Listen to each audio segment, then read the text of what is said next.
no que se repita la clase de las 4 y la clase de las 6 de la tarde, porque bueno, porque el cuatrimestre es un mes, esto no es un cuatrimestre, esto es un trimestre, o sea, se acortó.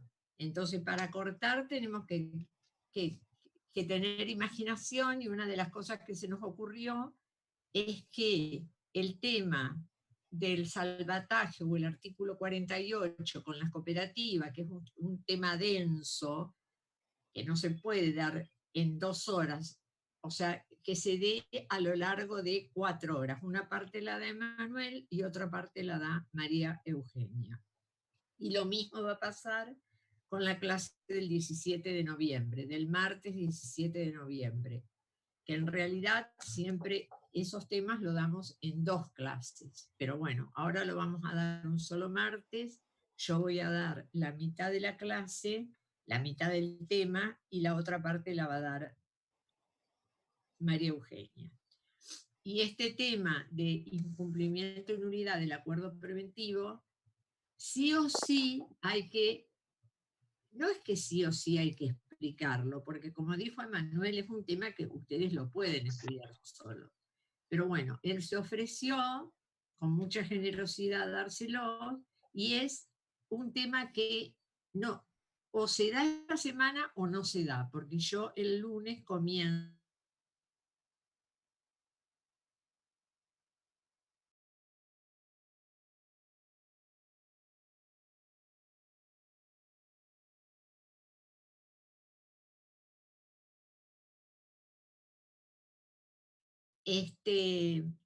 Ahí, Emanuel, yo te mandé un mensajito por celular con Sí, respecto. yo le pido autorización a Daniel y los habilito. Exacto, exacto. Porque, por ejemplo, hay un material mío que es el de la homologación del acuerdo preventivo, Emanuel, Sí, sí. que yo creo que eso, digamos, se corresponde con la clase del miércoles. A Exactamente. pesar de que el material es mío, vos habilitalo. Esto está habilitado. Hay un Word y una guía sobre homologación que están habilitados. La guía sobre homologación, la guía no, el Word, el Word. Lo importante es el Word. Esa guía es de la época que no teníamos ni PowerPoint, que no había cañón en las aulas, era con filmina. Eso es una antigüedad, digamos. Si vos vas a dar la clase de incumplimiento en unidad, no tiene ningún sentido. Bueno, vamos a continuar con el trámite del concurso preventivo. Es decir, nosotros nos situamos en este.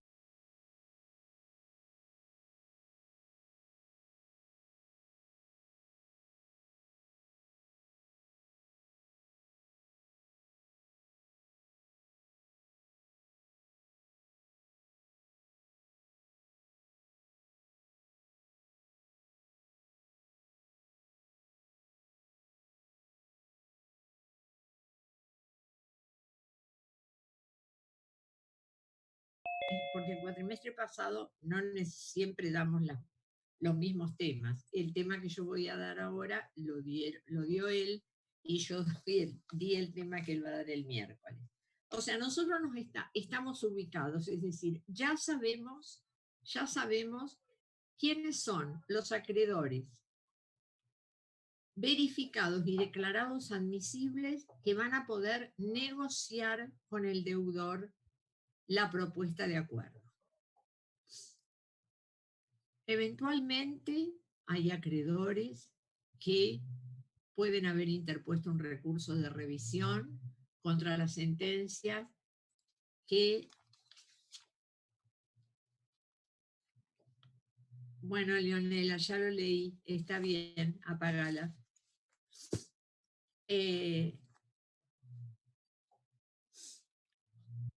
Contra la resolución que declaró inadmisible su crédito.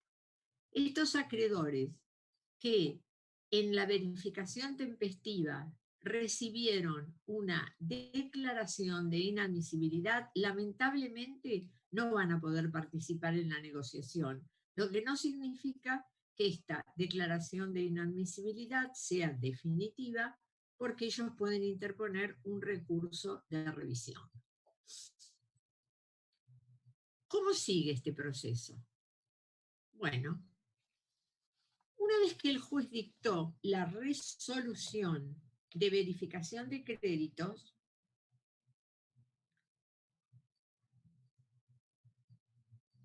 hay una obligación importante para el deudor y otra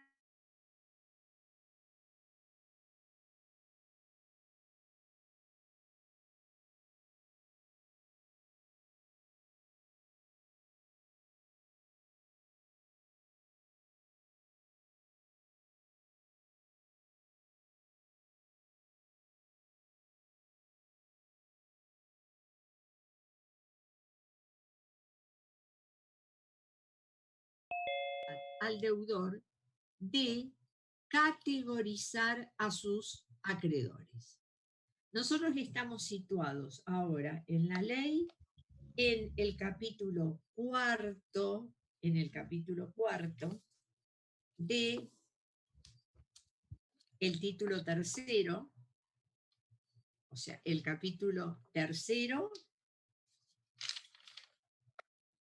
es la verificación de créditos, estamos en el capítulo cuarto, periodo de exclusividad.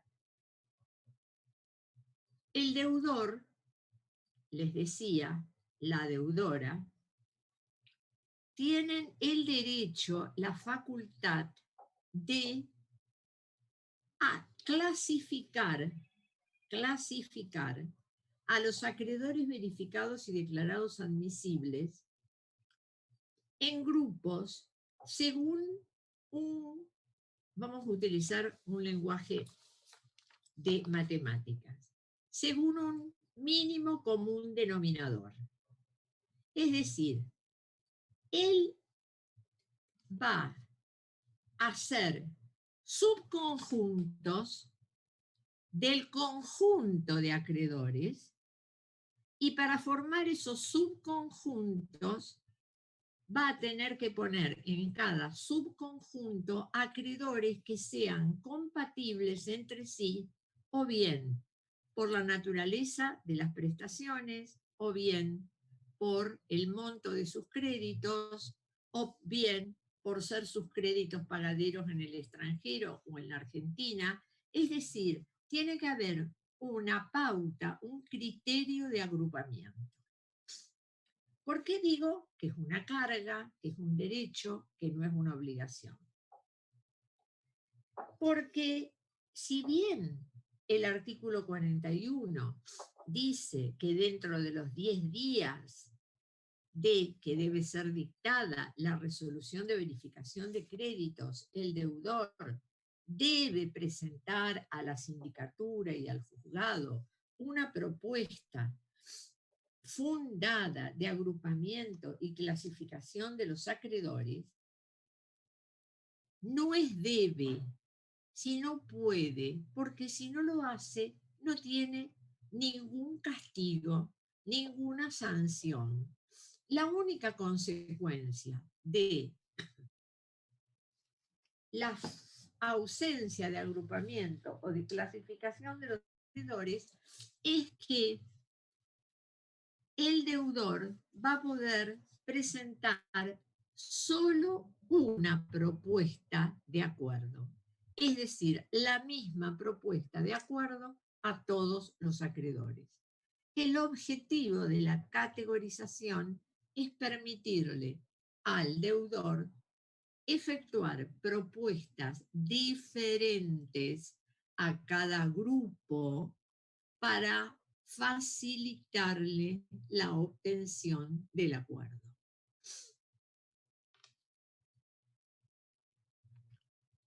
Entonces, nosotros tenemos, retrocedo para avanzar utilizando una terminología diferente. Nosotros tenemos un conjunto de acreedores verificados y declarados admisibles. En ese conjunto de acreedores verificados y declarados admisibles, hay acreedores girografarios, acreedores privilegiados y también hay acreedores girografarios laborales, o puede haberlos. Primera aclaración. El deudor no puede mezclar los acreedores girografarios con los acreedores privilegiados. El acuerdo necesariamente debe lograrse con los acreedores girografarios. O sea, que a los acreedores privilegiados, el deudor puede hacerles propuestas si quiere o no. Y si quiere, puede hacerle a un grupo de los privilegiados y no a todos. Y como es optativo hacerle propuesta, la regla es que si no obtiene las conformidades de los acreedores privilegiados, la consecuencia no es la declaración de quiebra. Entonces, en este momento que estamos hablando de categorización, lo primero que ustedes tienen que recordar es que no se pueden mezclar los acreedores privilegiados con los girografarios. Por eso, el penúltimo párrafo del artículo 41 dice: la categorización debe contener como mínimo el agrupamiento de los acreedores en 3 categorías: girografarios laborales, si existieren, y privilegiados. ¿Por qué 3 categorías mínimas? Porque no se pueden mezclar. ¿Quién se escuchaba? Subilo. O prestame el tabón. Jorge Ríos. Acá. Se activó el micrófono de Jorge Ríos. Y ahora a ver si lo puedo silenciar. No, ya está silenciado. Bueno, entonces, volvemos. Acreedores. Verificados y declarados admisibles. Estoy un poco... tengo una alergia infernal, o sea que es como que tengo ganas de estornudar y no puedo estornudar, pero me pica la garganta. Disculpe la interrupción. Los acreedores girografarios, con los cuales el deudor debe negociar, son acreedores generalmente de obligaciones de dar sumas de dinero, pero puede haber acreedores de prestaciones de hacer, puede haber acreedores cuyos créditos son pagaderos en la República Argentina y otros acreedores llamados extranjeros cuyos créditos son pagaderos en otro país. Puede haber acreedores financieros, otros acreedores fiscales, puede haber proveedores. Entonces, el principio de igualdad, la pars condicio creditorum, debe ser entendida como el mismo tratamiento para los iguales. No necesariamente lo mismo para todos. Lo que la ley preserva es que a los acreedores que son iguales se les dé el mismo tratamiento, se les ofrezca lo mismo. Por eso, el criterio de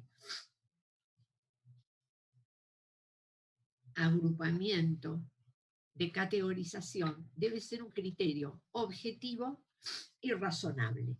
Debe ser un criterio, lo tiene que exponer el deudor cuando hace la propuesta, que revele que no hay manipulación de los acreedores. O sea, no es que el deudor va a agrupar a los acreedores de una manera Si no entienden lo que les voy a decir, me lo dicen en el chat o levantan la mano. El deudor no puede utilizar esta facultad para atomizar a los acreedores disidentes y restarle valor a su conformidad. ¿Por qué? Porque ahora en el mismo transcurso de esta clase, vamos a ver que la ley exige que en cada grupo haya una doble mayoría de personas y de capital. Y que las mayorías se obtengan en todas las categorías. Entonces imagínense que ustedes son en este momento 59, 60. Imagínense que yo tengo que hacer 3 grupos de 20. Y yo he detectado que hay 20 alumnos que son hostiles a mí. 20 que son indiferentes y 20 que están conmigo hasta el final. Si yo necesitara obtener la conformidad de ustedes para cualquier propuesta, no pondría a los 20 hostiles en un grupo, sino que los repartiría para que el voto de esos hostiles, ¿no es cierto?, de alguna manera no tenga tanta influencia. Bueno, eso es legítimo. Eso es algo que el deudor puede hacer, pero siempre y cuando esos 20 hostiles que él va a repartir tengan algún punto de contacto con los grupos en los cuales los reparte. O sea, si yo clasifico acreedores, financieros, fiscales, proveedores, es probable que haya acreedores hostiles entre los financieros, entre los fiscales y entre los proveedores. Ese es el riesgo que tiene la categorización. El riesgo que tiene la categorización es que, como yo no puedo, no sé si voy a poder seguir dando la clase de la alergia que tengo.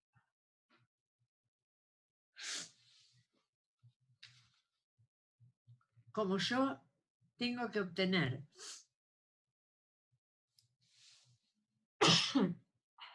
las mayorías en todas y cada una de las categorías,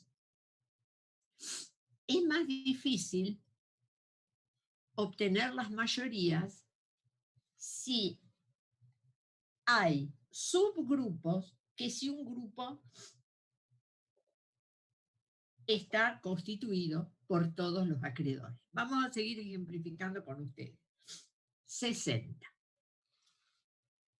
Yo no categorizo. Tengo que obtener una mayoría de personas que represente 2/3 del capital. ¿Cuál es la mayoría de personas sobre 60? La mitad más 1. Bueno, díganme el número. 31. 31. Muy bien. Ahora los voy a dividir en 3 grupos de 20. ¿Cuál es la mayoría de personas en 20? 11. 20. Son 3 grupos. 11 más 11 más 11. 33. 33. Si yo no los divido, ¿cuántos votos favorables necesito? 33. No, si no los divido. 31. 31. 31. Si los divido, 33. 33. ahí está el riesgo de la categorización. Imagínense que también eso vale para el capital.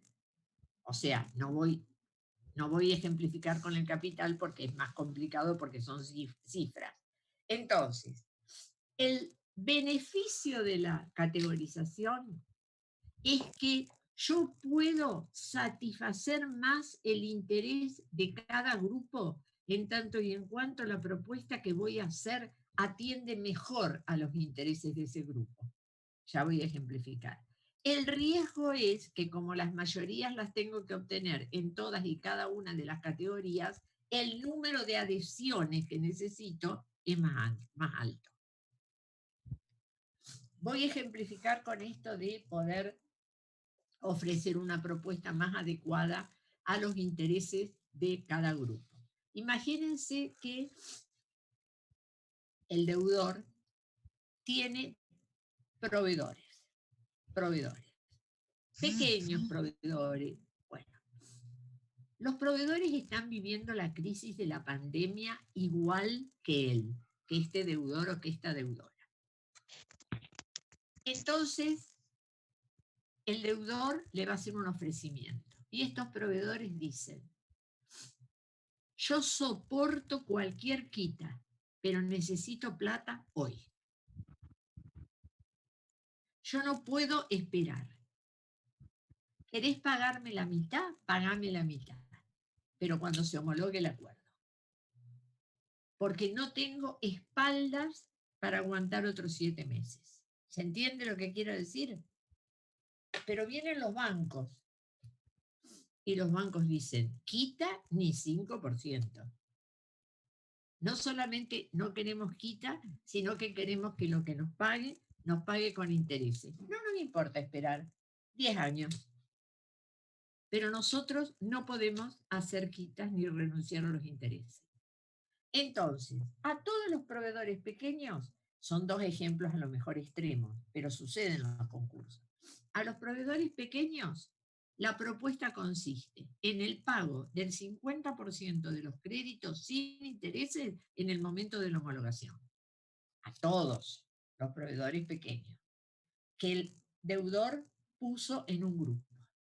Y a todos los acreedores financieros o a los acreedores fiscales, que tampoco aceptan quitas, puede ser el pago del 100% de los créditos en 10 cuotas anuales con intereses, con 2 años de espera.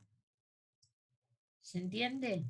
O sea, con unos negocian de una manera y los 2 grupos de acreedores quedan satisfechos, porque la propuesta se adecua más a la situación de ellos. ¿Son diferentes las propuestas? Son diferentes. ¿Se altera el principio de igualdad? No, no se altera.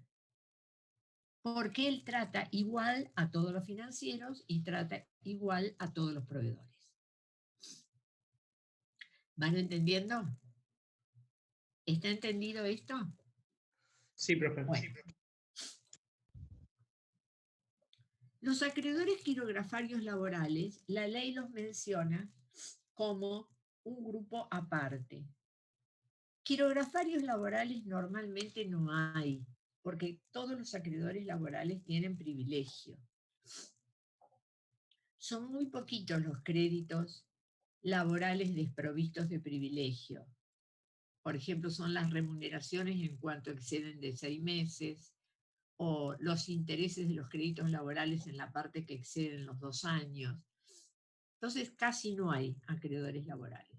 Pero como cuando se redactó esta ley, se pensó que quizás los acreedores laborales querían participar en la negociación del acuerdo para mantener la fuente de trabajo, para mantener la empresa en funcionamiento, la forma de darles o de viabilizar esto era permitirles renunciar al privilegio. Ya vamos a ver que según la ley de concurso se puede renunciar al privilegio para transformar parte del crédito en quirografario. Y como con los acreedores quirografarios, el deudor tiene obligación de negociar, de esta manera accedían los acreedores laborales al elenco de acreedores que negocian con el deudor.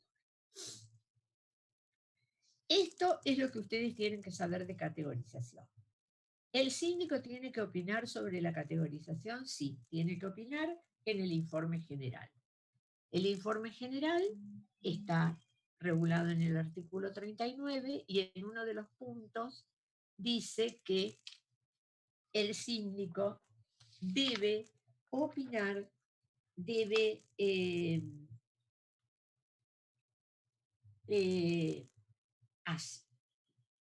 dar su dictamen sobre la razonabilidad de la clasificación y el agrupamiento si el deudor lo hubiera hecho.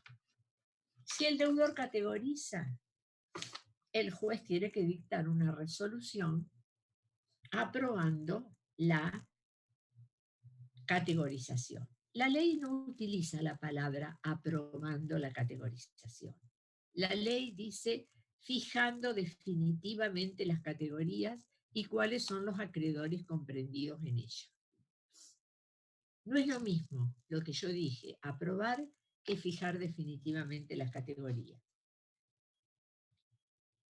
Pero esto nos lleva hacia el deudor, hacia el juez, puede modificar la categorización realizada por el deudor. Y la respuesta es no.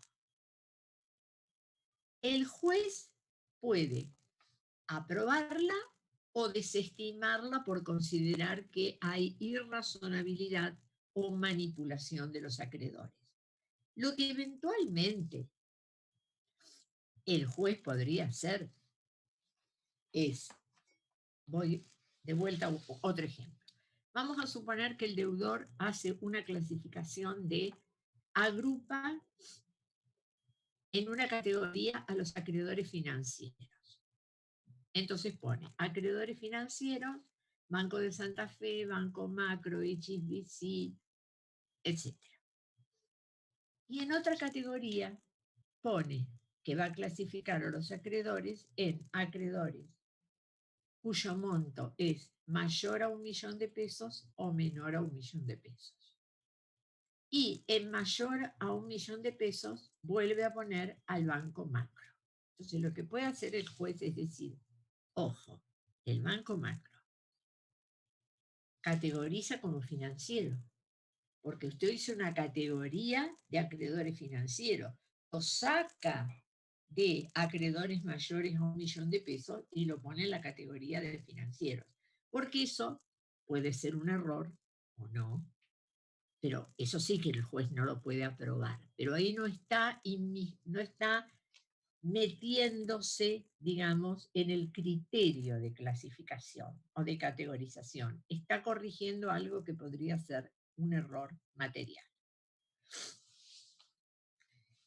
En esta misma resolución, a ver, si no hay categorización, el juez no dicta ninguna resolución. Pero si la hubiera, además de aprobar y fijar definitivamente las categorías, el juez lo que tiene que hacer es constituir nuevamente un nuevo comité provisorio. Digo un nuevo comité provisorio porque hay un comité provisorio que se constituye en la resolución de apertura. Y este comité, que sigue siendo provisorio, la diferencia está en que como ya hay verificación de créditos, ya sabemos cuál es el acreedor de mayor monto de cada categoría según la resolución de verificación. Antes el comité se había formado en base a los datos proporcionados por el deudor en la demanda de apertura del concurso preventivo. Entonces, acá se conforma un nuevo comité donde además se tienen que integrar 2 nuevos representantes de los trabajadores de la concursada, salvo que el juez considere que son demasiados trabajadores y los puede reducir. A partir de ese momento cesan los anteriores miembros del comité y tenemos un nuevo comité provisorio.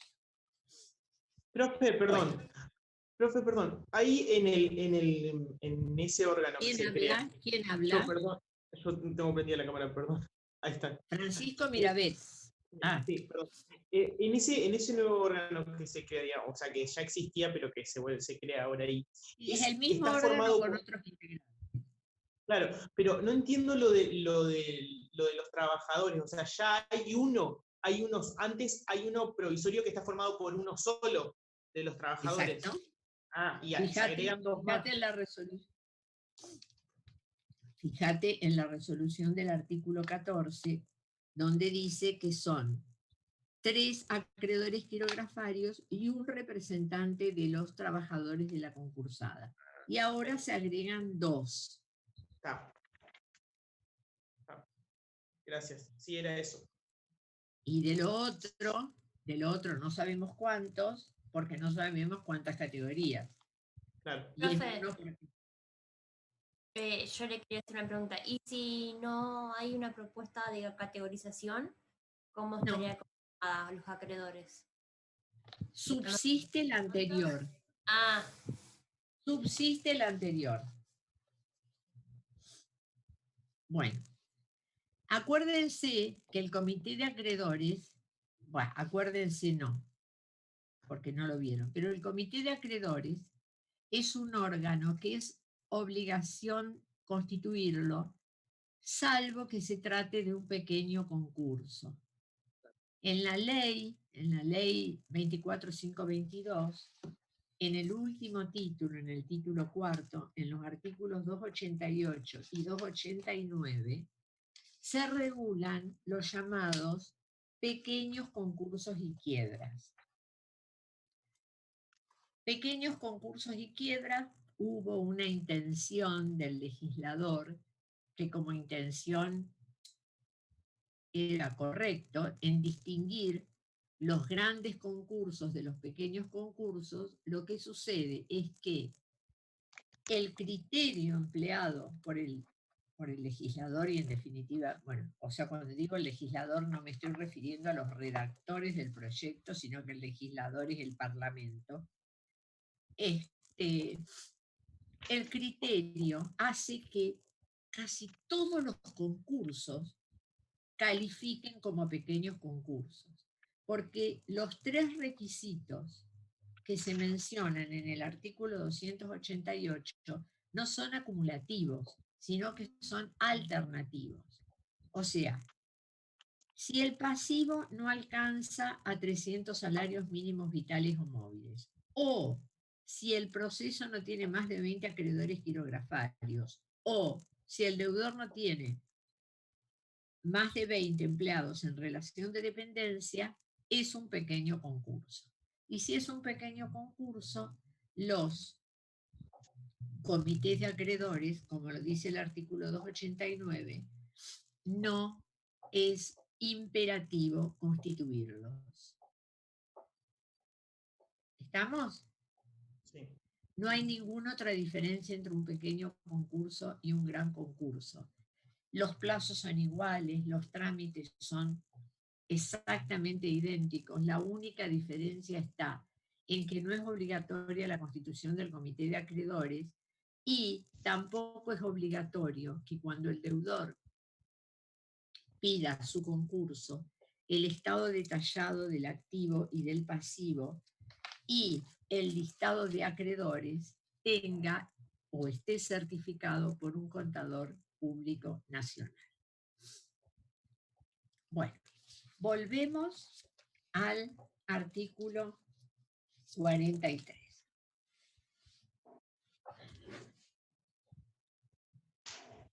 Comienza acá un periodo importantísimo, que se denomina periodo de exclusividad. Durante el periodo de exclusividad en el expediente principal, Profe, es un segundo. probable... ¿Me escucha? Sí, No, me había quedado una duda a mí con los créditos subordinados. No entendía qué era eso cuando lo vi en el 41. créditos subordinados es una categoría de créditos, digamos que es cuando vas a tener que, para entenderlo mejor, crédito subordinado, fíjate en el Código Civil y Comercial. Yo trato de ir un poco a lo que es habitual. Normalmente no hay créditos subordinados, por eso salteo la parte de créditos subordinados. Pero en la parte de privilegios, en el Código Civil y Comercial se habla de créditos subordinados. Son aquellos créditos postergados, artículo 2500, Valentina Elena, artículo 2575 del Código Civil y Comercial, que es cuando el acreedor y el deudor voluntariamente convienen quedarse el acreedor atrás, o sea, quedarse último, postergar el cobro de su crédito. Así como el deudor no puede otorgar privilegios o preferencias, porque los privilegios y las preferencias son de origen legal, sí se pueden postergar, y en ese caso, si hubiera créditos postergados, integran una categoría separada. Bueno, vamos al periodo de exclusividad. El periodo de exclusividad, les decía, es un periodo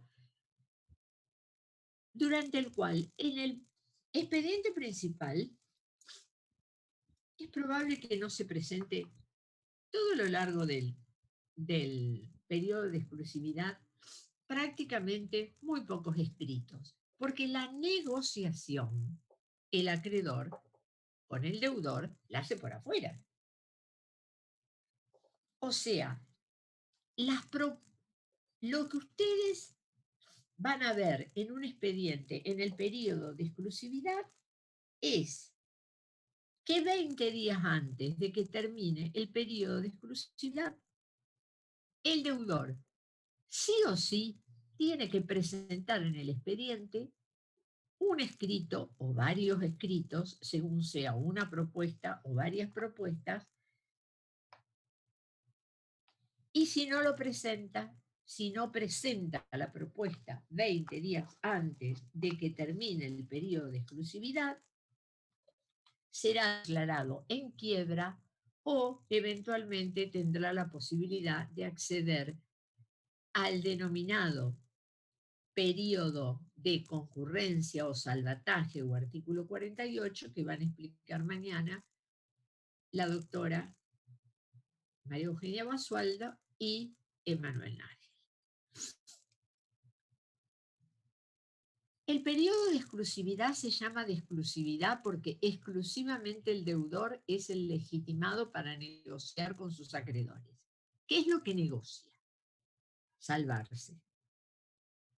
Lo que negocia con los acreedores es que los acreedores den su conformidad con la propuesta de pago, con la propuesta de cancelación de sus deudas que él debe formularles. La misma a todos, si no categorizó, y si categorizó, una para cada categoría.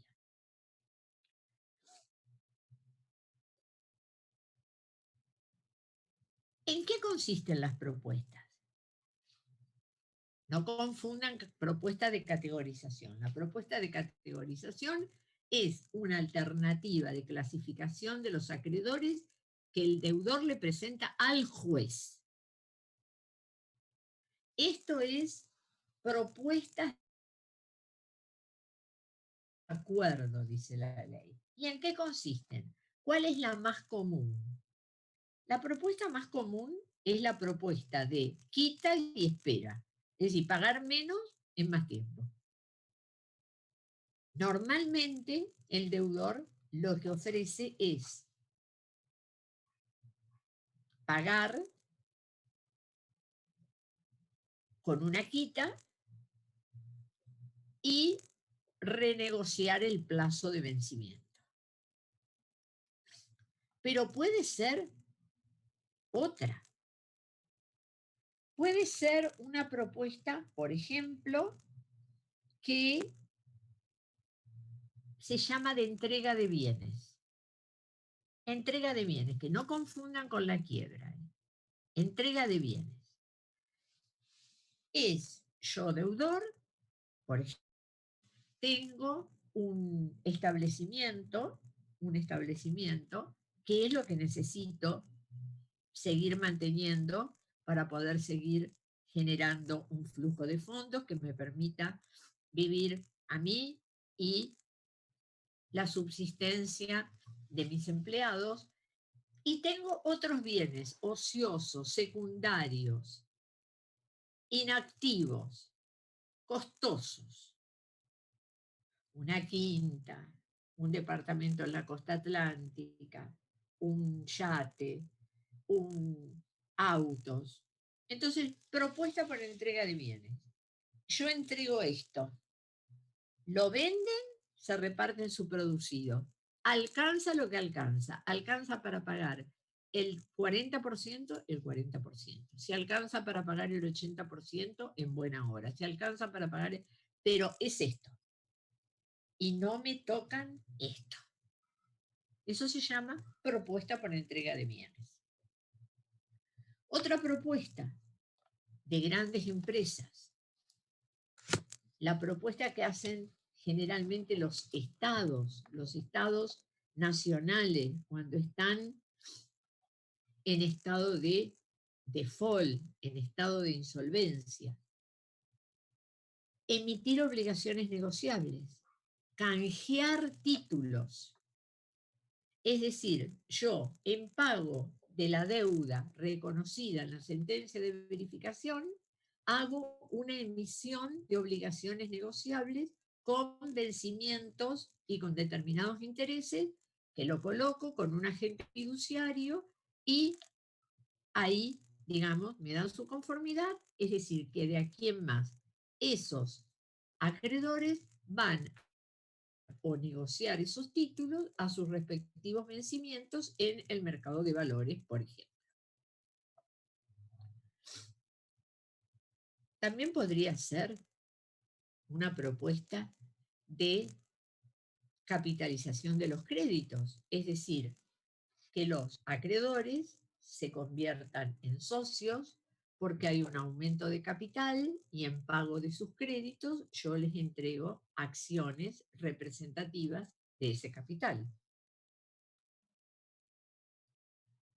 Pero la más común, repito, es la propuesta, por lo menos en el mercado doméstico, en las empresas que nosotros estamos acostumbrados que conocemos, es la propuesta quita y espera. Ya dijimos que a cada categoría se le debe ofrecer una propuesta igual para todos los acreedores. O sea, dentro de cada categoría, la propuesta es idéntica. Que puede ser un menú. O sea, puede ser que la propuesta que le hago a determinada categoría consista en un menú. Un menú es más o menos esto. El pago en 6 meses sin intereses, el pago dentro de 2 años, pero el pago de 6 meses con una quita importante y sin intereses. El pago dentro de 2 años sin quita y sin intereses, y el pago dentro de 5 años sin quita y con intereses. Ustedes dirán que yo los estoy confundiendo. En términos de matemática financiera, el valor final es lo mismo. Lo que pasa es que hay gente que necesita plata fresca, como les decía, hoy, y la plata fresca hoy vale en términos financieros lo mismo a lo mejor que una cantidad de dinero con determinados tasas de interés dentro de 2 años. Pero lo que pasa es que a lo mejor, Victoria no puede esperar y Candelaria sí puede esperar. Entonces Candelaria, que puede esperar, dice yo espero, pero lo quiero con intereses. El cálculo final va a dar igualdad financiera, pero en la práctica a algunos les va a convenir que sea hoy, aunque tenga quita, y no esperar dentro de 2 años, aunque se reconozcan intereses. Doctora, Profe, buenas tardes. Además, ahí lo que pasa también en la práctica, que lo que se ve, el gran problema que hay es que cómo se licúa el dinero, porque por más cláusula de interés que yo ponga a cobrar a 2 años y lo acepte, si lo hago en la moneda nacional, los intereses ya incluso me quedan menos a lo que el valor que se había acordado. Entonces eso es una complejidad que se presenta. Así que bueno, eso. Así es, Sí, sí. así es. Pero bueno, ya van a ver cuando den homologación, cuando les explique la homologación, que el tema de la licuación de las prestaciones concordatarias es lo que ha generado todo lo que se llama la teoría del abuso en la propuesta. Porque la propuesta concordataria que dilata el pago y no reconoce intereses compensatorios equivalentes a la inflación, en definitiva, implica una licuación de la cuota concordataria. Es así, por eso, digamos, hubo casos, muchos casos, en los cuales se denegó la homologación, porque esa quita real del 20, 30, 40% que el deudor ofrecía, en la práctica se transformaba en una quita a veces del 90%, según el plazo estipulado para el pago. Bueno, Profe, tenía una consulta que me quedó de un poquito antes cuando estábamos arrancando con el tema sobre la propuesta de negociación. No sé si escuché bien, por eso quería preguntar ahora. espera que no te escucho, Facundo. Sí. Voy a poner A ver más ahí. fuerte. A ver ahí. Me había quedado una duda sobre la propuesta de negociación. No sé si escuché bien, por eso Sobre quería la hacerlo ahora. ¿La propuesta de qué? De negociación, sobre la propuesta hacia los acreedores. ¿Puede ser que usted haya dicho que es solo entre los quirografarios y no a los privilegiados? No. Todavía no terminé de cerrar el tema. Yo lo que dije que la propuesta obligatoria era para los quirografarios. La propuesta para los privilegiados es optativa. Bien. Eso. Todo esto que yo estoy diciendo ahora vale para los privilegiados y para los quirografarios. A los privilegiados, si les hace propuestas, debe obtener las mismas mayorías que con respecto a los quirografarios. ¿Cuáles son las mayorías? La doble mayoría que exige la ley. La ley exige mayoría de personas combinada con una mayoría de capital. Mayoría de personas. ¿Qué significa mayoría de personas? Ya dimos ejemplo. Es decir, más de la mitad. En el caso de 59,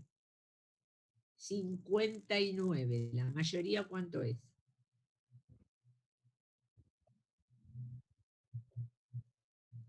¿30? No, 28,5. ¿Y a qué hacemos con el acreedor? ¿Lo parto? No, por favor, estaríamos Es delitos. mayoría de personas. A ver, si son 59, ¿cuántos votos afirmativos necesito? 29. 29 y 29, ¿cuánto es? 58. Entonces 29 no es mayoría. 30. 30. La mayoría es 30. Pero no es, a ver, y si son 60, ¿la mayoría cuánto es? 31. 31. Fíjense, 59, la mayoría es, 30. habíamos 30. dicho, 30. Si fueran 58, ¿cuánto es la mayoría? 29. 30. 30. 30. Tampoco es 29. Fíjense, o sea, porque 58 dividido 2 Está 24. es 29, pero no es mayoría. Mayoría es más de 29, o sea, 30. Tampoco es 30 y medio. O sea, la mayoría de personas son en números redondos. Donde se pueden sacar porcentajes es en la mayoría de capital. La mayoría de capital es 2/3. Si ustedes tuvieran que representar en un porcentaje 2/3, ¿cuánto es 2/3? o dos 66. terceras partes. 66% de 100. 66,66%. Eso es dos terceras partes. Entonces, yo necesito mayoría de personas, o sea, más de la mitad, que esas personas representen el 66,66% del capital computable. ¿Y qué es el capital computable? Y esto es Los créditos el admitidos. activo. Créditos admisibles y verificados. Claro, verificados. La suma de los créditos Admisibles, verificados. admisibles y verificados. Eso sería la base. La suma de los acreedores verificados y admisibles. Pero ojo, que esa base puede incrementarse o puede disminuirse. ¿Cómo se disminuye esa base? Se disminuye cuando dentro de los acreedores verificados y declarados admisibles hay titulares de créditos que no tienen derecho al voto. Hay personas que no pueden prestar conformidad porque la ley los excluye de la votación.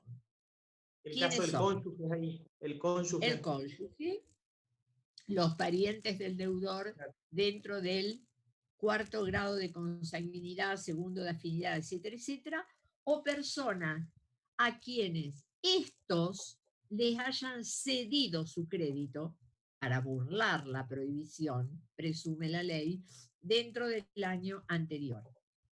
Tampoco pueden votar los administradores de la sociedad, los socios, salvo las sociedades de capital en las cuales los accionistas sí pueden votar, salvo que sean accionistas controlantes. Entonces, yo, socio, hice un préstamo a la sociedad. ¿Debo verificar mi crédito? Sí, debo verificar. Si me lo reconocen, ¿puedo cobrar? Sí, puedo cobrar, pero lo que no puedo hacer es levantar mi mano, que no es levantar la mano, no puedo prestar conformidad, porque la ley presume que mi voto está condicionado y yo voy a favorecer al deudor. Si la deudora es una persona física, por ejemplo, una mujer casada, que su cónyuge tiene un crédito, el cónyuge puede verificar, sí, pero no puede prestar conformidad. Tampoco los parientes, etc. O sea que la base de cálculo de esta mayoría de personas y de esta mayoría de dos terceras partes de capital se obtiene sumando los créditos verificados y declarados admisibles y restando los créditos de las personas a las cuales la ley excluye del cómputo. Artículo 45. También puede ser que esta base de cálculo, constituida por los créditos verificados y declarados admisibles, se incremente por la renuncia al privilegio que hagan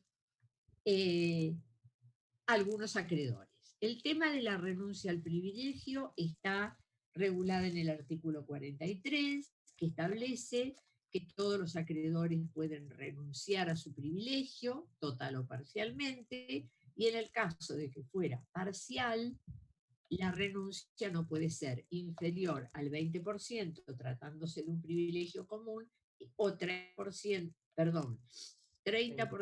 tratándose de un privilegio común o 20% si se trata de un privilegio laboral.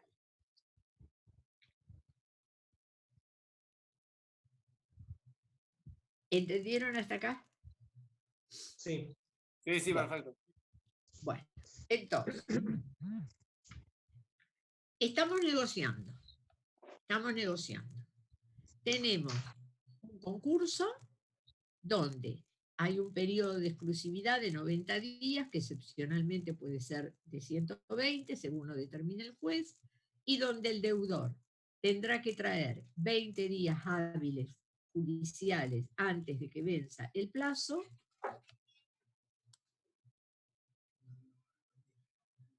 Discúlpenme un minuto, por favor. Tengo que... Emanuel, 5 minutos. Sí, bueno, dale. 5 minutos.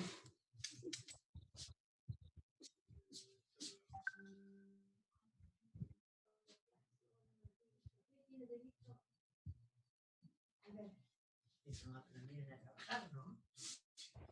Y me tengo que ir a otro lugar. Bueno, ven, ¿puedo hacer una cosa?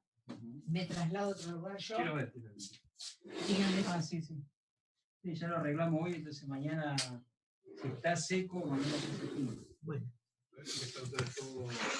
Me voy, Emanuel, Sí. chicos, chicas, me voy a trasladar a otra habitación.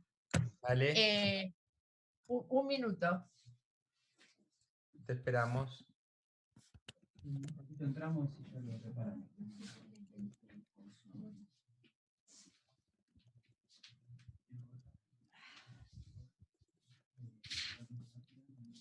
Manuel, dijo la profe, tenemos de 90 a 120 días y 20 días para que el deudor que tenía para presentar.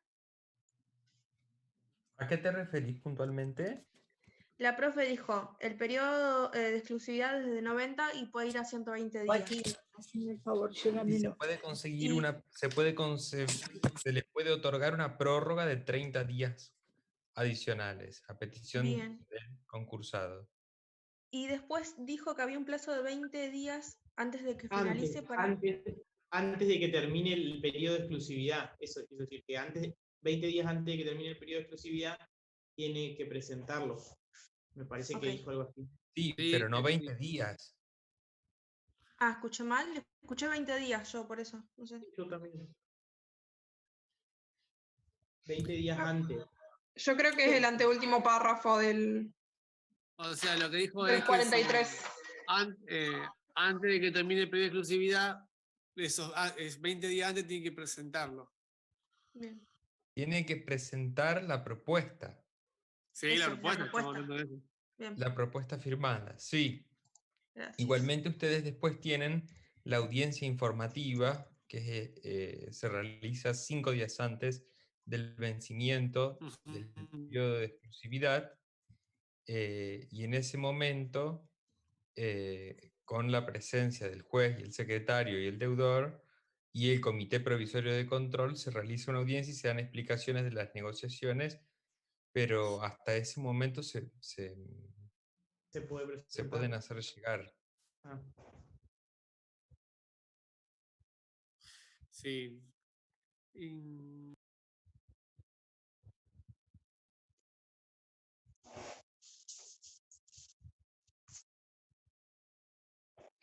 Digamos, él hace pública la propuesta con un plazo no menor a 20 días, pero eso es la propuesta. Distinto es la presentación de las conformidades, es decir, la propuesta acompañada de la firma de los acreedores que representan la mayoría absoluta de capital, la mayoría de capital y la mayoría absoluta de personas, que exige la ley en el artículo 45, ¿se entiende? Claro, Y ahí esa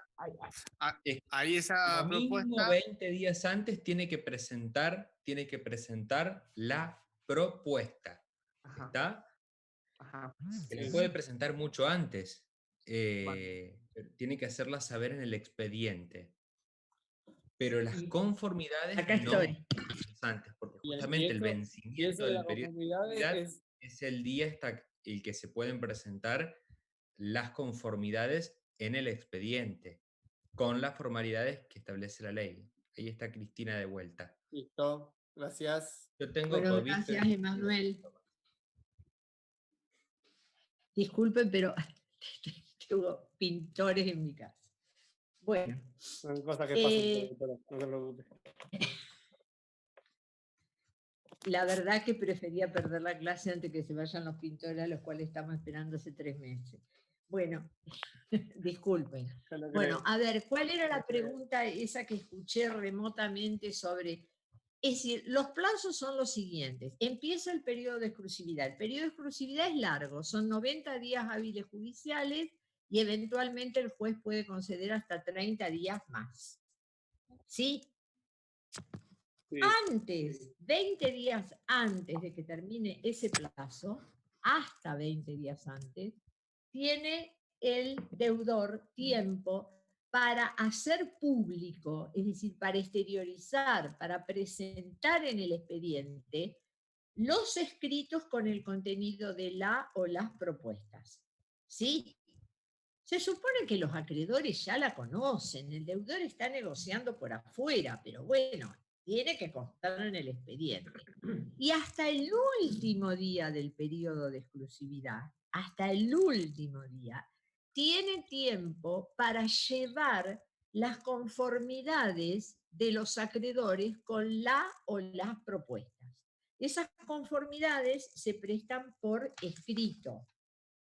En un escrito con la firma de cada acreedor, que tiene que estar certificada por el secretario del juzgado o la secretaria del juzgado o con certificación notarial.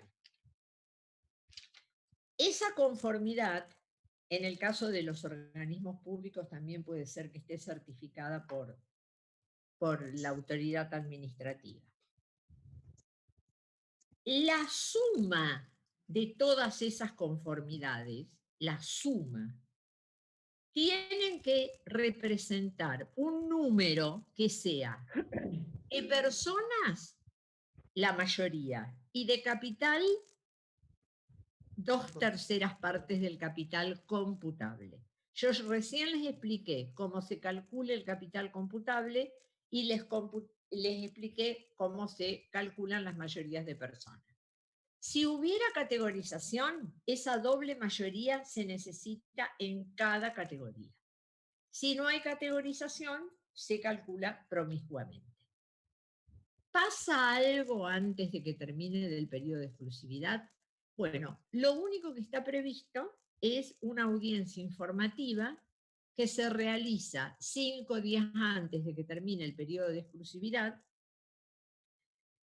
en la cual el deudor puede informar la marcha de las negociaciones, etcétera, etcétera. Les aclaro de que si el deudor no va, si no va nadie, no pasa nada, no hay ningún castigo. La importancia que tiene la audiencia informativa es que la ley dice que la propuesta puede ser modificada hasta el día de la audiencia informativa. Después del día fijado. Sí, yo, una pregunta. Esa audiencia informativa, ¿me lo pasa 5 días antes o la prórroga? No te escucho nada. Muy arrastrada la... Si la propuesta se presenta 5 días antes o al día del vencimiento. La respuesta ¿Qué es propuesta? ¿Qué propuesta? Las firmas, perdón, las firmas. La propuesta se presenta hasta 20 días antes. Bien, pero la propuesta firmada, dice él. 5 días antes, el día de porque están con el tema de la audiencia informativa. Sí, pero la audiencia informativa es una audiencia, las propuestas ya están presentadas el día que se realiza la audiencia informativa. Lo que, si el que está preguntando es Gonzalo, ¿no es cierto? Bueno, sí. Si 20 días antes, o sea, el periodo de exclusividad vence, por ejemplo, el 30 de diciembre. Del 30 de diciembre hay que contar 20 días para acá, 20 días hábiles judiciales. Hasta ese día tiene tiempo el deudor de presentar la propuesta o las propuestas, según haya categorizado o no. Si no la presentó con esa anticipación de 20 días, al día siguiente se puede pedir que se le declare la quiebra, porque él tiene la carga de presentar la propuesta en términos. Ahora, muy bien, la presenta. Ya la posibilidad de quiebra indirecta por falta de presentación de propuesta, que es artículo 43, último párrafo de la ley de concurso, lo que puede hacer es modificar la propuesta ya presentada en término. Y esa propuesta ya presentada en término la puede modificar hasta el día de la audiencia informativa. Claro. ¿Se entendió? Sí, ahora sí.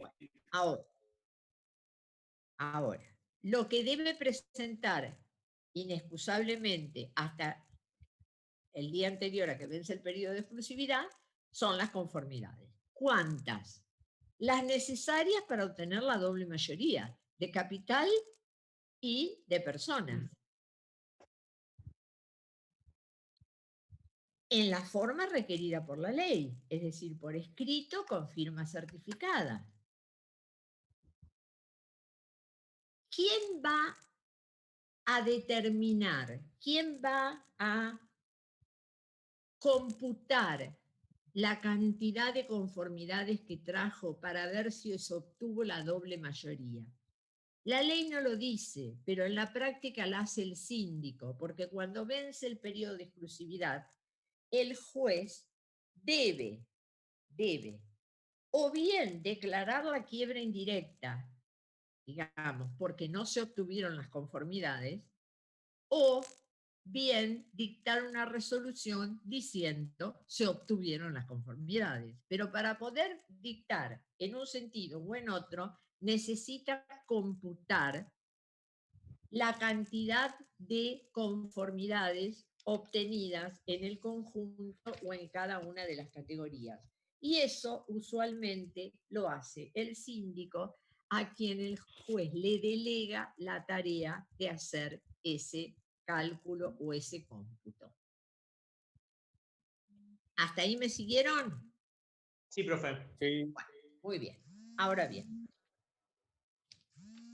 en el artículo 45,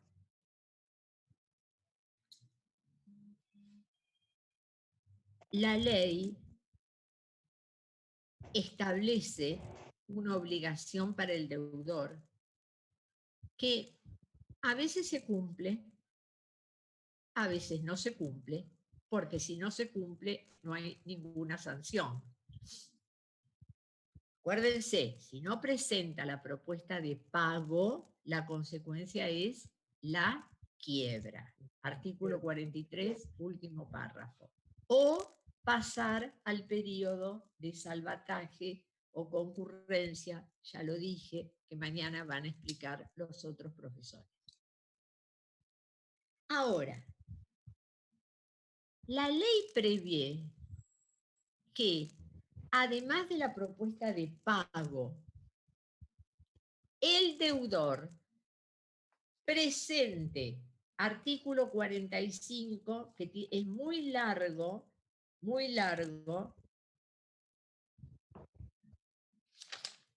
el antepenúltimo párrafo dice: el deudor debe acompañar a sí mismo como parte integrante de la propuesta. A ver, búsquenlo en la ley. Un régimen de administración. Exacto. Bueno, ¿qué es esto? ¿Y qué dice acá la ley?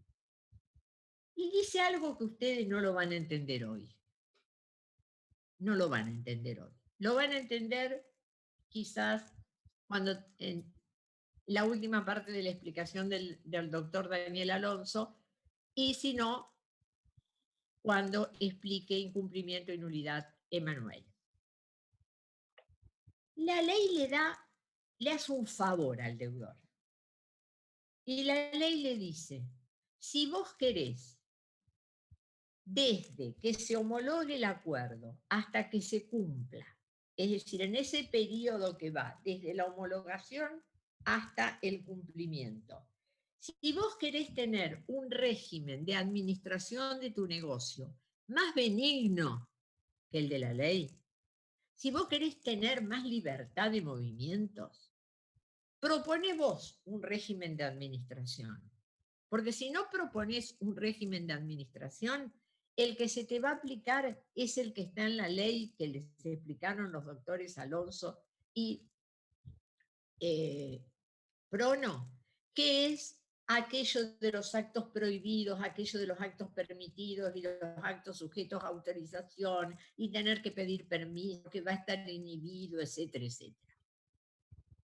Entonces, acá le dice, el deudor debe acompañar a sí mismo un régimen de administración y de limitaciones a actos de disposición aplicables a la etapa de cumplimiento y la conformación de un comité de control para que actúe como controlador y que va a sustituir el comité constituido cuando se dictó la resolución de categorización. Profe, y eso, sí, y eso es común, digamos, cuando, o sea, si usted ve una quiebra. Grandes, es común en los grandes concursos. En los otros concursos nadie lo presenta. Es común, digamos, a ver, en una empresa, vamos a suponer, exportadora. Porque el código aduanero excluye del registro de importadores y exportadores a las empresas que están en concurso preventivo.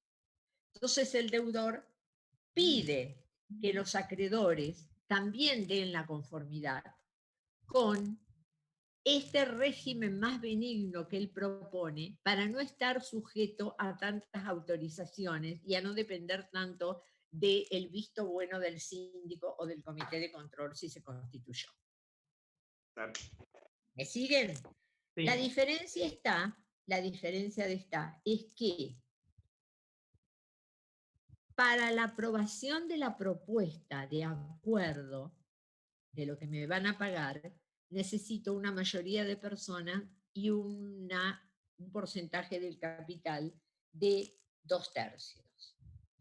En cambio, acá, para la integración del comité, dice que debe estar conformada solamente por acreedores que representen la mayoría de capital. O sea, el chiquitaje, perdón la expresión, los acreedores pequeños, acá no cuentan. Yo tengo 5 acreedores grandes, con esos 5 acreedores tengo mayoría de capital, la ley escucha a esos, a los que representan la mayoría de capital. Estamos, y acá ya estamos terminando el periodo de exclusividad, y como lo estamos terminando le pregunto, ¿hay alguna duda?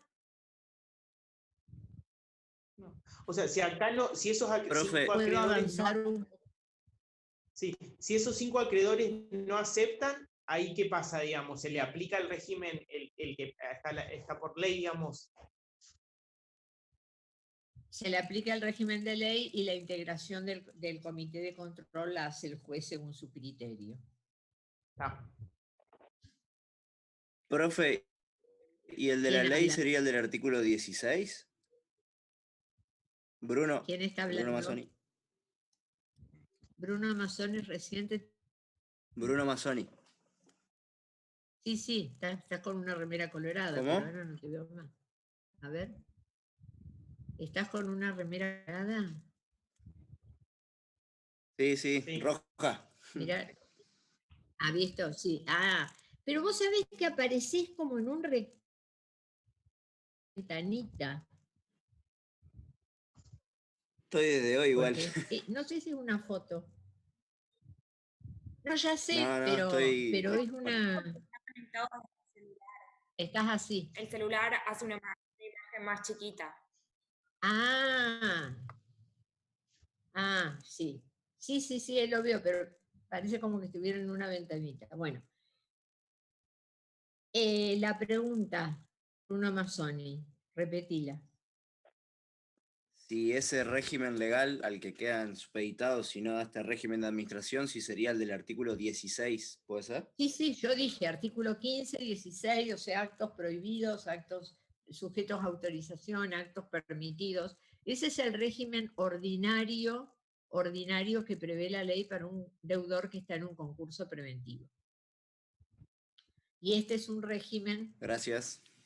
Y lo propone el deudor, va a proponer un régimen más benigno. Bueno, entonces, estamos en un momento decisivo, en un momento importantísimo, porque acá es el momento en el cual sabemos si se supera el estado de insolvencia porque aceptaron la del deudor o si se abren los otros caminos que alternativamente señala la ley.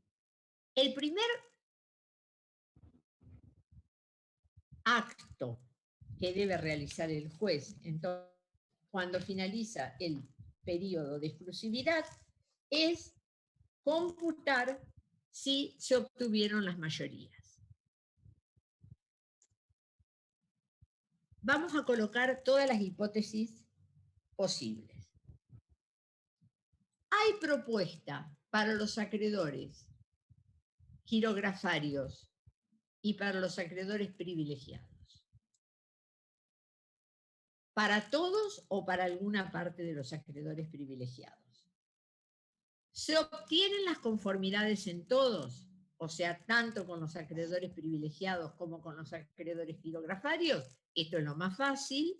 El juez va a dictar una resolución que está prevista en el artículo 49, donde hace saber que se existe acuerdo preventivo y entramos entonces en la etapa de la homologación, porque esta resolución no significa homologar el acuerdo, sino que significa que se abre un periodo de acción para que los acreedores impugnen ese acuerdo o esos acuerdos que obtuvieron la mayoría de los acreedores. Esa es la mejor hipótesis. Se obtuvieron las conformidades. Otra hipótesis. Hay propuesta para los acreedores privilegiados y para los acreedores girografarios, pero no se obtuvieron las conformidades con requeridas los acreedores privilegiados. ¿Qué pasa? No pasa nada, porque como es una propuesta optativa, el hecho de que no le den su confianza, su conformidad, los acreedores privilegiados, no implica quiebra, salvo, artículo 47, que el deudor haya subordinado la propuesta a los girografarios con la conformidad de los privilegiados. O sea, si el deudor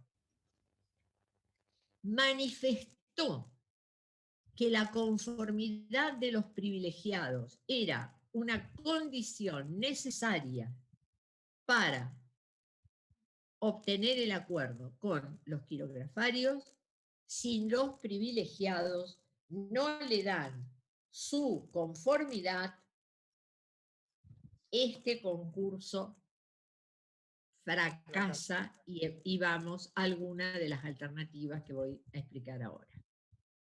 ¿Se entiende? Sí. Bueno. Y si no tuvo las conformidades de los acreedores girografarios, acá sí que estamos en problema. Si no obtuvo la conformidad de los girografarios, la alternativa más simple de entender es que esto deriva en una quiebra indirecta. La otra alternativa es ingresar en la etapa denominada del salvataje, salvamento, artículo 48, periodo de concurrencia, que es cuando un tercero va a tener la posibilidad de presentarse en el expediente y negociar él con los acreedores. Esto lo explican mañana. Pero esta alternativa de propuestas por terceros regulada en el artículo 48 y 48 bis, es una alternativa que, como ya les dije, no juega en los pequeños concursos. Tiene que ser un gran concurso y tiene que ser una sociedad de capital o una cooperativa. Una persona humana que no logra las conformidades de los acreedores en número suficiente para considerar reunida la doble mayoría de capital y de personas, va a la quiebra indirecta. Una sociedad anónima, cuyo concurso tramitó como gran concurso, que no obtiene la doble mayoría de capital y de personas en todas y cada una de las categorías, tiene la alternativa de ingresar en la etapa regulada en el artículo 48 y 48 bis, que se llama propuestas por tercero, salvamento o salvataje. ¿Me van siguiendo? Sí, perfecto. Muy bien. Y habría una tercera alternativa, que está en el medio de las dos. Que de esto van a tener la explicación el miércoles con los profesores que explican homologación. Como yo hablé de categorización, yo solamente voy a decir esto. Si no hay categorización, es decir, si nosotros tenemos un conjunto de acreedores verificados y declarados admisibles con derecho a voto, yo ahí sé si obtuvo o no la doble mayoría, la calculará el síndico, dicta la resolución del artículo 49, se obtuvo o no se obtuvo. Si se obtuvo, pasamos a la etapa de la homologación. Si no se obtuvo, veremos si es quiebra o salvataje.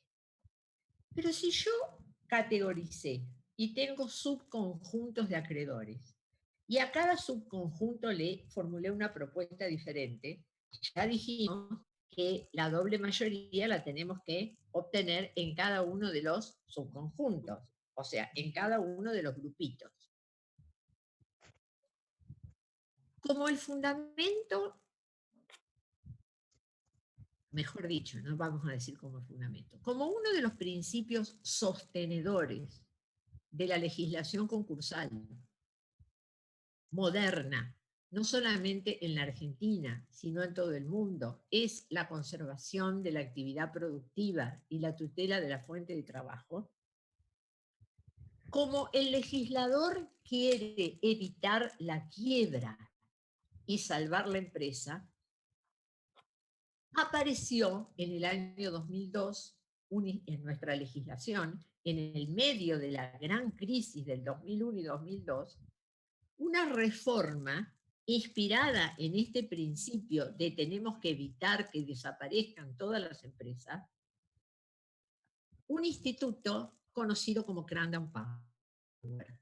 Cranham Power significa aplasto, significa aplastar a la clase disidente.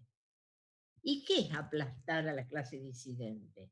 Significa que si se dan determinados requisitos, que no los voy a explicar ahora, el juez tiene la facultad de imponer el acuerdo, de aplastar a los disidentes, imponer el acuerdo, aunque no se hayan obtenido las mayorías en todas y cada una de las categorías.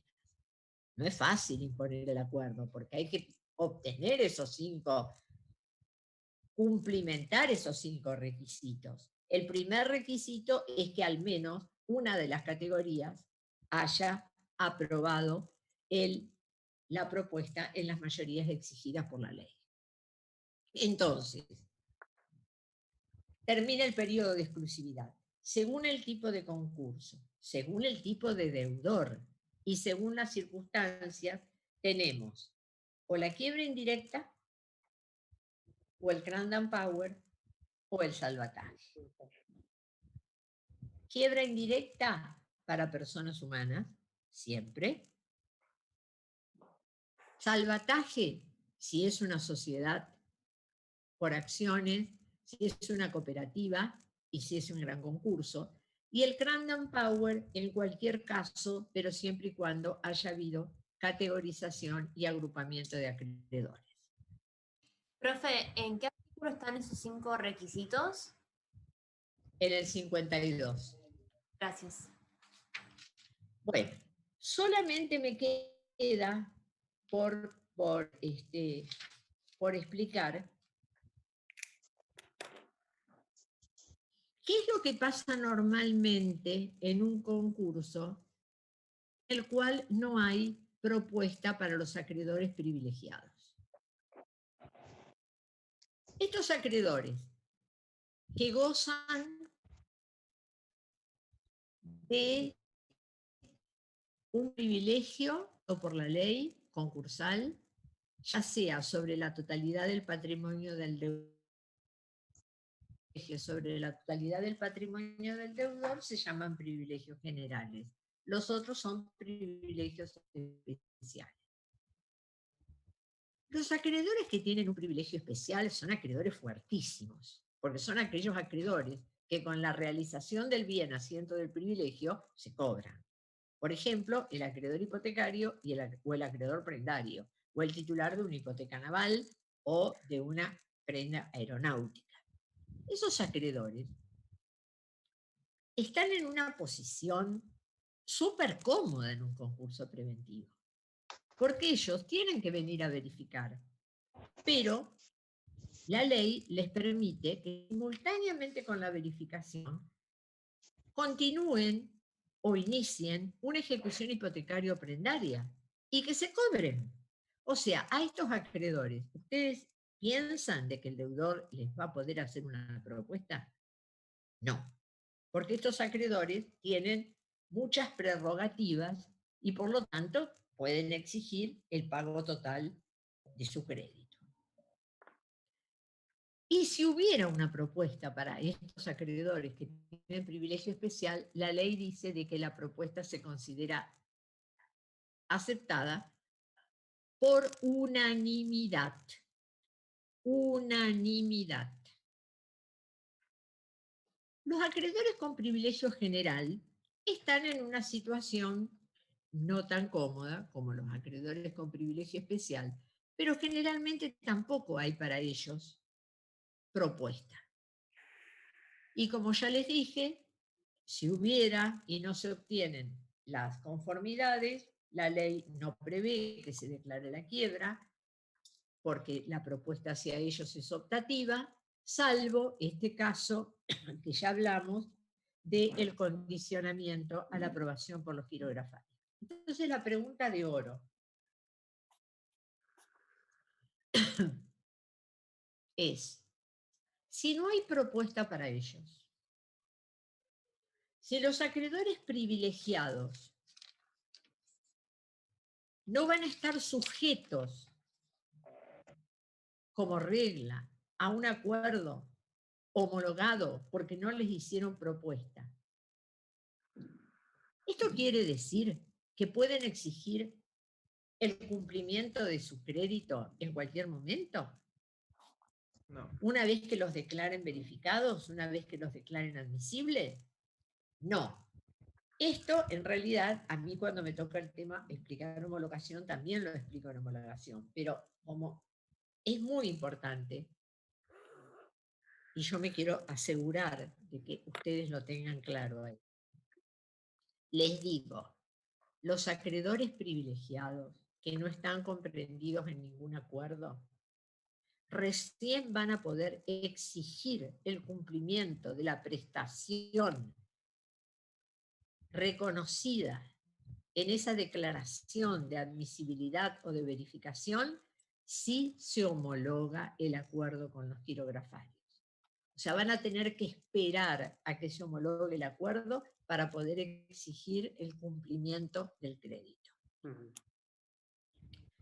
Bueno, con esto está lo esencial del tema categorización y periodo de exclusividad. Pero a ver, me gustaría que ustedes ojeen la la ley, que vean si seguramente hay algunas cosas que no he explicado. Quiero escuchar preguntas. Una pregunta. Sí. Los acreedores privilegiados pueden, una vez que se verifica, o sea, tienen que presentarse a verificar su crédito, pero pueden iniciar juicio ejecutivo por el derecho real que tienen. Sí, es que son... A ver, Lucía, Lucía, hace de vuelta la pregunta, porque vos decís los acreedores privilegiados en general. Yo, esa pregunta, vos hablas de acreedores privilegiados, la primera distinción que hay que hacer para contestar tu pregunta es privilegio especial o privilegio general. Especial. Privilegio especial. Privilegio, dentro de los privilegios especiales, vos, ¿en quién pensás cuando haces la... Hipotecario o prendario. El hipotecario prendario es un tipo de privilegio especial y ellos son los únicos que pueden iniciar una ejecución hipotecario prendaria. Hay otros acreedores que tienen privilegio especial que no tienen la vía de la ejecución hipotecario prendaria. Por ejemplo, ¿cuál se te ocurre? El acreedor laboral. El acreedor laboral no tiene derecho a iniciar ninguna ejecución. El Puede acreedor ser, laboral... doctora, puede ser para El acreedor ayudarla. laboral...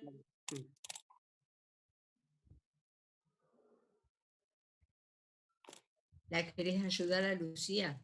Sí, se me ocurre, si... No entendí.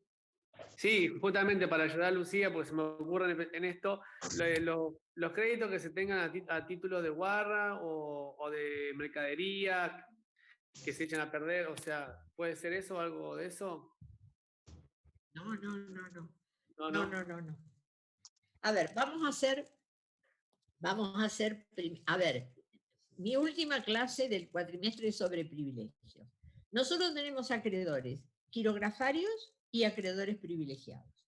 Y dentro de los acreedores privilegiados, la gran división es, según cuál sea el asiento del privilegio, acreedores con privilegio especial y acreedores con privilegio general. ¿Sí? Los acreedores con privilegio general son aquellos que el asiento es la totalidad del patrimonio del deudor. Por ejemplo, el fisco, por concepto de ingresos brutos, por concepto de IVA, tiene un privilegio general. Pero el fisco también tiene un privilegio especial, por ejemplo, por concepto de impuesto, el API, en nuestra provincia, por concepto de tasa municipal. En ese caso, ese crédito por concepto de deuda de tasa municipal o de impuesto inmobiliario tiene un privilegio especial, el inmueble, ¿no es cierto?, que tributa. Pero el privilegio especial del fisco por concepto de impuesto inmobiliario o por concepto de tasa general de inmuebles al privilegio del acreedor hipotecario. El privilegio del acreedor hipotecario, que en realidad es un derecho real de garantía, también tiene como asiento el inmueble. Pero los acreedores titulares de derechos reales de garantía tienen, además del privilegio, la posibilidad de ejecutar el bien de la garantía, posibilidad que no la tiene el fisco o no la tiene, por ejemplo, el consorcio de propietarios respecto del inmueble que adeuda las expensas. ¿Se entiende la diferencia? Sí. Lucía. Sí, gracias. A ver, los acreedores con garantías reales son los acreedores más fuertes porque tienen, además de una cosa sujeta a su crédito, tienen el poder de ejecutar esa cosa. Ese poder de ejecutar solamente lo tienen los titulares de derechos reales de garantía. Voy a hacer otra diferencia. Otra similitud. Los acreedores laborales tienen privilegio general y privilegio especial. Privilegio especial sobre las 3M, acuérdense, mercadería, materias primas y maquinarias. ¿Qué acreedor conocen que pueda tener un derecho real de garantía sobre una maquinaria? Un industrial, o sea, un No, agropecuario. ¿cómo se llama? ¿Cómo se llama el derecho real de garantía? Acreedor ¿Quién prendario. está diciendo prendario? Prendario, muy bien.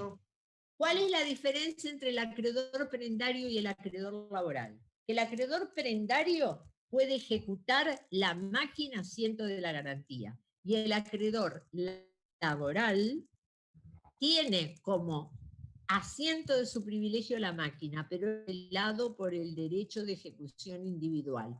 ¿Por qué? Porque sobre la maquinaria concurren junto con él todo el resto de los trabajadores. Claro. Entonces, privilegio especial hay muchos, pero no todos los titulares de privilegios especiales están asistidos por la facultad de ejecutar el bien asiento de la garantía.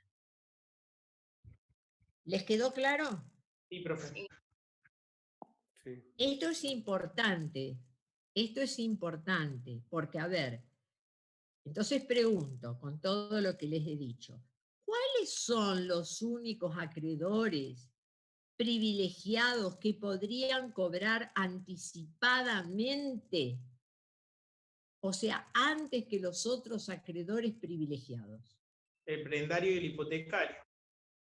Porque tiene la facultad de continuar la ejecución una vez que presente el pedido de verificación. Claro. ¿Y cuál otro? Artículo 16. ¿Y los laborales? Los laborales a través de... Del pronto pago. A través del pronto pago. Ahí está. Todos los demás tienen que esperar la homologación del acuerdo. Bien. Gracias. Gracias, ¿Se entendió? Sí, sí, sí. ¿Se entendió? Bueno, a ver, ¿alguna otra pregunta?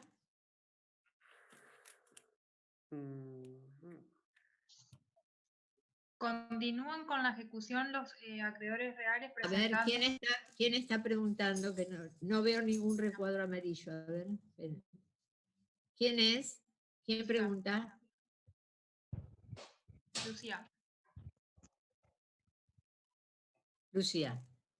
Sí. ¿Continúan con el proceso de ejecución los acreedores reales, o sea, acreedores con garantía real, una vez que Artículo presenten? 21. Anda al artículo 21. Okay. Lucía. Ok, la pregunta era, con tan solo presentar la verificación del crédito. Artículo 21, último párrafo. A ver, Marina Favaro, ¿estás ahí? Léelo. Lee el último párrafo del 21. Ahora que lo tengo digitalizado. Yo la tengo acá, profe, si quiere. La leo. Bueno, a ver. Dice, en las ejecuciones de garantías reales no se admitirá el remate de la cosa grabada ni la opción de medidas precautorias que impiden su uso por el deudor si no se acredita haber presentado el pedido de verificación de crédito y su privilegio. Esto, dicho en términos más fáciles, quiere decir que el acreedor titular de un crédito con privilegio especial, hipotecario o prendario pide la verificación de su crédito y a partir de que pide, no de que obtiene, a partir de que pide la verificación de su crédito, está eximido de la suspensión de los juicios que establece el primer párrafo del artículo 21, porque la ley excepciona las ejecuciones de garantías reales y él la puede iniciar o continuar. Buenísimo.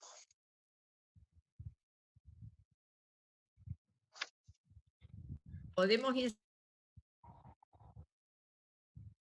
¿O hay alguna otra pregunta? No, profe. No, profe. Bueno, Emanuel, ¿vos le querés decir algo? No, no. Nos vemos mañana. Bueno, hasta luego. Estoy Bueno. recibiendo los trabajos de funcionarios y los estoy. Gracias. Después se los Sí, devuelvo. yo quería preguntar eso justamente por la recepción, para saber si había llegado, digamos. Sí, está tu trabajo ya, pero les voy contestando por orden de llegada y bueno, ya te voy a contestar. Sí, sí. Ah, perfecto. Gracias. Mañana. Bueno. Hasta luego. Mensaje al privado, pero Gracias. Emma, ¿me escuchás? Hasta luego. Hola. Hasta Emma, luego. Escucho. Daniel te habla. Te quería Sí, preguntar Daniel. si mañana se dan las clases